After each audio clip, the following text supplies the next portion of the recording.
ভাঙড়ে আবারও বড়সড় গাঁজা উদ্ধারের ঘটনা ঘটল। গোপন সূত্রে খবর পেয়ে ভাঙড় থানার পুলিশ ও ভাঙড় ডিভিশনের ডিসি টিম যৌথভাবে অভিযান চালিয়ে বাসন্তী হাইওয়ের বড়ালিঘাট এলাকায় একটি সাদা রঙের ট্যাক্সি আটক করে।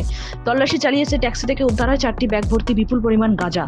পুলিশ সূত্রে জানা গেছে, কোচবিহার থেকে 4টি ব্যাগ ভর্তি গাঁজা ট্রেনে করে কলকাতার দমদম স্টেশনে নিয়ে আসা হচ্ছিল। সেখান থেকে একটি সাদা ট্যাক্সি ভাড়া করে উত্তর 24 পরগনার ঘুষিঘাটা এলাকায় নিয়ে যাওয়ার চেষ্টা করছিল এক মহিলা ও এক ব্যক্তি। পুলিশ খবর পেয়েই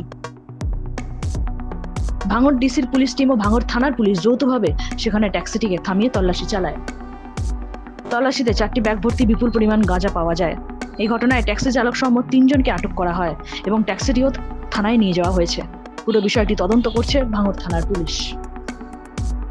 ভাঙড় থেকে নিজস্ব প্রতিনিধির রিপোর্ট, এনএম নিউজ।